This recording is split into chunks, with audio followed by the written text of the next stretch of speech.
Two families who have suffered from traumatic killings of a mother and son are speaking out now after finally an arrest in the case. Thanks for joining us.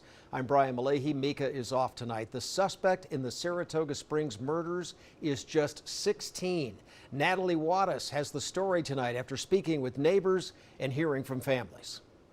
In statements released by both families today, both remember Jessica Lyman and Eli Painter fondly and say this arrest is a step toward finding justice. Does it feel that an arrest was made? I think it's great. Yeah, it's a little anticlimactic just because it's been so long. 17 months to be exact. The neighborhood where mother and son lived, along with a teenage daughter and son, has been a hotspot of police activity since Jessica Lyman and Eli Painter were found shot on March 28, 2025, from local and state police to the FBI. It was just like the police were out here investigating. There was a lot of things happening. It seemed like they had plenty of evidence. They brought the FBI through. There were moments where it felt like something was going to happen and it didn't. The families released statements today. The Orton family saying in part, quote, "Today's arrest marks an important step toward justice for our daughter and sister Jessica Lyman and our grandson and nephew Eli Painter. While nothing can bring them back, we are deeply grateful to the Saratoga Springs Police Department and all law enforcement agencies who have worked tirelessly on this case over the past months, often at great personal sacrifice and time away from their own families." They go on to say they have many questions and expect the person responsible will be held accountable, quote,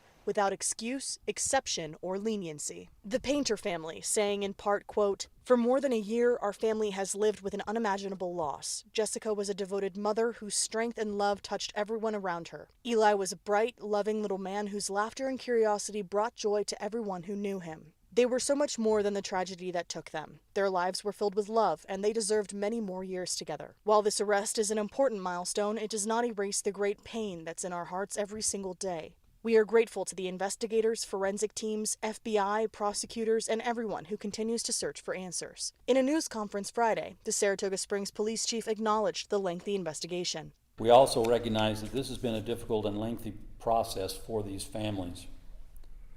While much of the work of a homicide investigation takes place behind the scenes, we understand that every day without answers has been difficult for those families. It's a terrible thing that happened. So I don't know if there's a sense of ease, but we are glad that things are happening for sure. You can find the family's full statements and all of our previous coverage of this case on KUTV.com. Reporting in Saratoga Springs, Natalie Wattis, KUTV 2 News.